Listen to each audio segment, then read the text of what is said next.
وسط زحمة الأسماء والوجوه على الشاشة دايما في ناس حضورهم مختلف بيشدك من أول مشهد ويخليك تكمل وانت مبهور. صبا مبارك مش بس ممثلة، دي حالة فنية كاملة، جذورها فلسطينية وموهبتها ما تعرفش حدود. واللي جاي مش مجرد سيرة فنية، دي قصة نجمة صنعت نفسها وخلت الكل يحترمها. في ربيع 1976 اتولدت صبا في الأردن، تحديدا في محافظة عجلون. من وهي صغيرة وهي مثقفة، وده وضع طبيعي لواحدة جذورها فلسطينية وأردنية، وكان واضح إن عندها حاجة مختلفة. عينها دايما بتلمع، وده يرجع لوالدتها الفنانة التشكيلية الراحلة حنان الآغا. نحن كان عندنا تقليد بالبيت ضل صار أنا عمري تقريبا 16 سنة. أنا كان مفروض علي مثل واجب المدرسة إنه أنا كل أسبوع لازم أقرأ كتاب وبنقعد نتناقش فيه من وأنا عمري 6 سنين.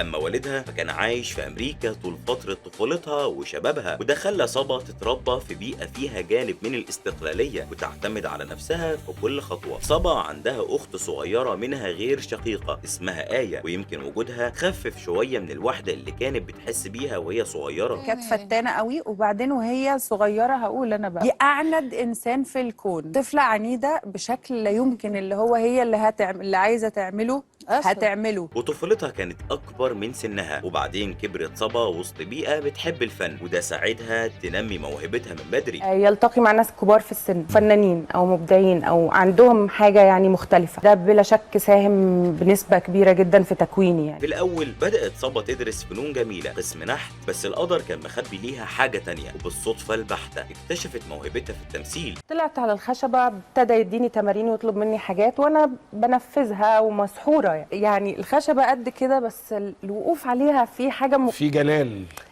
في حاجه مختلفه بتحصل. ولما وقفت على خشبة المسرح لأول مرة كانت كأنها في مكانها الطبيعي، صوتها، تعبيراتها، وإحساسها كله كان صادق، وكأنها مولودة علشان تكون ممثلة. وبدأ التغيير الحقيقي في حياتها، وبرغم إنها حولت من قسم النحت لقسم التمثيل والإخراج، بس حبها للرسم والنحت عمره ما فارقها، وده بان بوضوح في شغلها كممثلة، لأن عندها عين فنانة قبل ما تكون ممثلة. وموهبة صبا ما وقفتش عند التمثيل بس، لا دي كمان بتخرج وبتنتج. فانا بحاول ان انا اشتغل على مشاريع بشتغل فيها مع شباب ومواهب جديده، وبحاول ان انا اجيب ناس اول مره بتخرج، اول مره بتمثل. ومع كل المواهب دي صبا قدرت تدخل مجال التمثيل بقوة وتبدع فيه، وكان أول عمل ليها سنة 1998 لما عملت دور سحر في مسلسل قمر وسحر. وفي نفس السنة حصلت نقلة مهمة جدا، شافتها النجمة سوزان نجم الدين وشافت فيها موهبة واعدة، فرشحتها للمخرج المعروف نجدة أنظور، واللي اختارها تشارك في مسلسل الكواسر. وبرغم نجاحها الكبير في سن صغير، قررت صبا تاخد قرار مهم جدا، بدل ما تكمل في موجة الشهرة اللي بدأت، اختارت ترجع خطوة ورا، مش علشان تبعد لكن علشان تكمل دراستها وتشتغل على نفسها اكتر. وبعد ما ركزت على دراستها وطورت نفسها كممثلة، قررت صبا ترجع تاني للتلفزيون، بس المرة دي كانت راجعة بثقة مختلفة ونضج فني واضح. ورجوعها كان من خلال مسلسل الأرواح المهاجرة سنة 2001. الزواج ما عم يمنعني عن شيء، ما انه اخذ كل وقتي،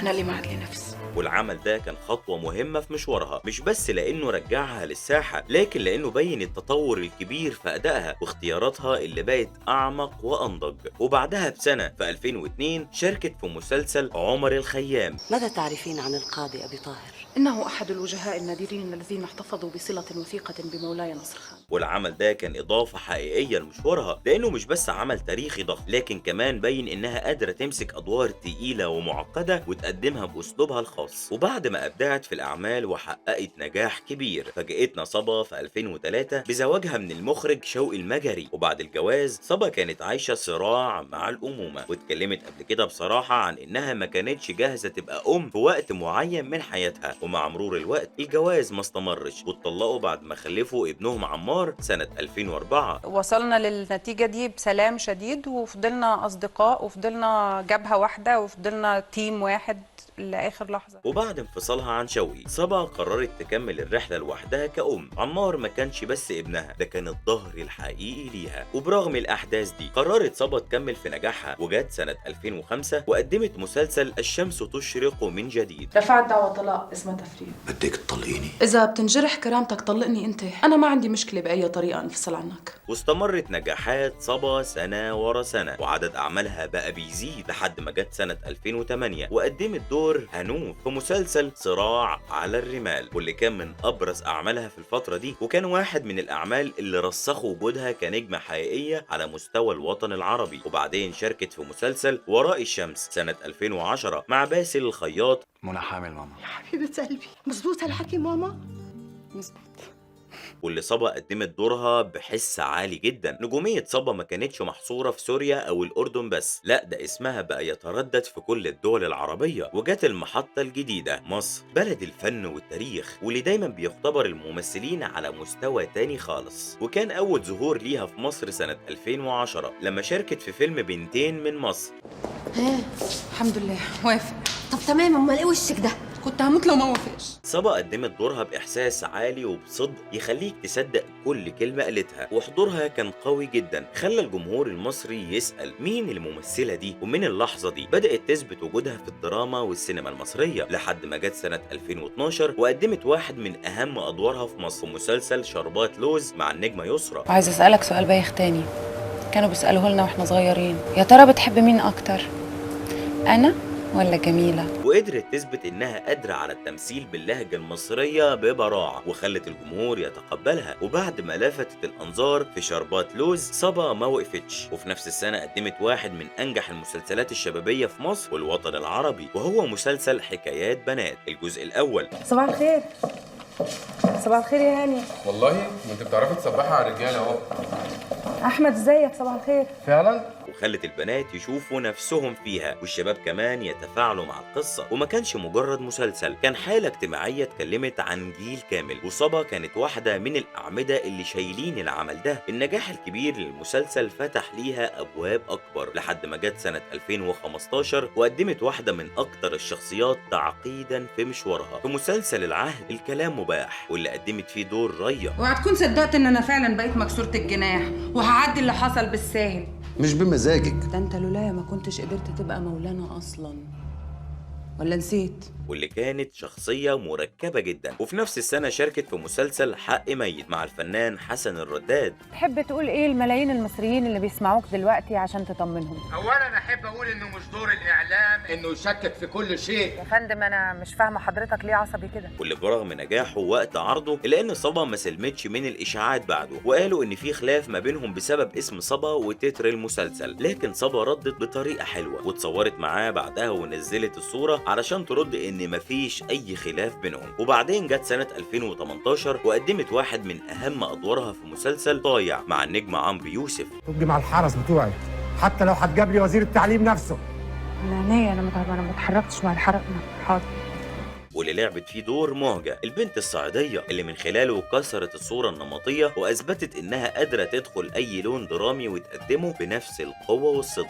يعني انا ما كنتش متخيله رد الفعل اللي حصل على المسلسل، وكان كل طموحنا ان الناس برضو تتفاعل معاه بنفس الطريقه، والرد الفعل اللي حصل الحمد لله كان يعني فوق الوصف. بس كأن الحياة كانت مصممة تجبرها على الصبر أكتر، وقررت تختبرها بخبر صعب 2019 وهو وفاة زوجها السابق ووالد ابنها المخرج التونسي شوقي المجري، واللي توفى فجأة. اولا زعلت لان الموضوع متعلق بابني، وبعدين انا خسرت حد من عيلتي. انا بحب شوقي ده جزء من العيله يعني. كل الصعاب دي صبا ما استسلمتش ورجعت في 2020 بمسلسل نمرة 2. مش عايزه مشاكل ولوم وعتاب وزهق، عايزه ابقى مبسوطه. واللي كان خطوة جديدة في مشوارها لأنها قدمت دور مختلف عن اللي اتعودنا عليه، والمسلسل كان خليط من الضحك والدراما. صبا مش بس ممثلة ناجحة بأدوارها اللي بتتنوع وتخطف القلوب، لكن كمان إنسانة مرت بتجارب صعبة في حياتها الشخصية اللي أثرت فيها بشكل كبير. ومن أهم المحطات اللي سابت أثر عميق في حياتها كانت وفاة والدتها الفنانة التشكيلية والشاعرة حنان الأغا، اللي كانت مصدر إلهام كبير ليها ولشخصياتها الفنية، خاصة إن والدتها كانت دايما سندها. صدقيني عدم التصالح مع فكرة الموت ممكن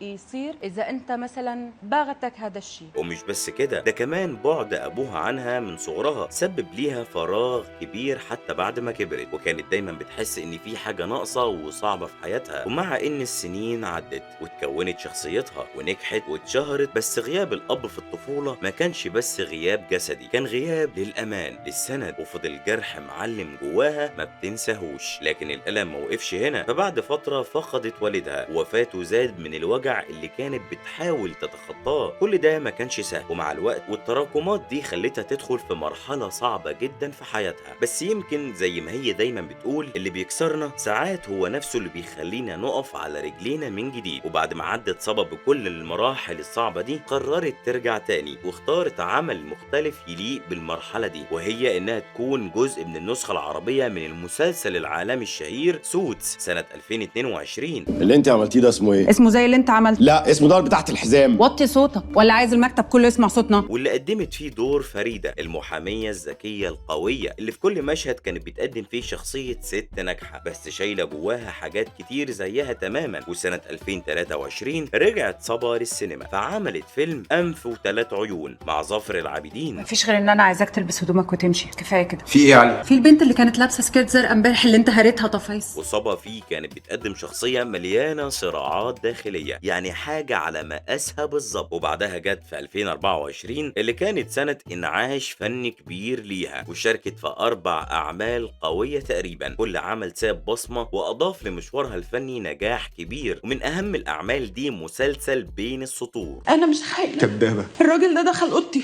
وانا طردته، ومن ساعتها هو بيطاردني وبيجري ورايا وانا مش عارفه اتصرف، مش عارفه اعمل ايه. الدور اللي لعبته فيه أثر جدا في الجمهور، تفاصيله الكتير والصراع النفسي اللي مرت بيه شخصيتها خلى الناس تتفاعل معاه بشكل كبير. وفي نفس السنة عملت مسلسل وتر حساس. كماليا شكلها ناوية على نية سودة رشيدة. لا هي بس قلقانه عليه شويه. في نظرات برضو واحدة قلقانة. هي لما بتقلق بتبقى عامله كده. وده خلاها تظهر بشكل مختلف عن اللي قدمته في آخر فترة. بس المسلسل مخلاش من الانتقادات، فجمهور كتير لاحظ اختلاف شكلها وقالوا إنها عملت عمليات تجميل، وده خلاهم يعلقوا على الأداء مش بس بالشكل. وفي بعض التعليقات الناس قالت إن التغيير في شكلها شتت المشاهد وحسسهم إن الشخصية مش طبيعية زي الأول. وكمان في ناس شايفة إن عمليات التجميل أخدت جزء من الواقعية اللي كانوا متوقعينها من صبا. بس صبا ما اهتمتش بكل ده، اهتمت بس بنجاح المسلسل واكتفت بعدم الرد. وجت سنة 2025 قدمت آخر أعمالها لحد دلوقتي، وهو مسلسل 220 يوم. بجد عايز تعرف هو بيخوني مع مين؟ انا اصلا مش مصدق ان احمد خانك، فانت لو عايزه تقولي مع بيخوني مع عليا. عليا مين؟ جوزي بيخوني مع خطيبتك.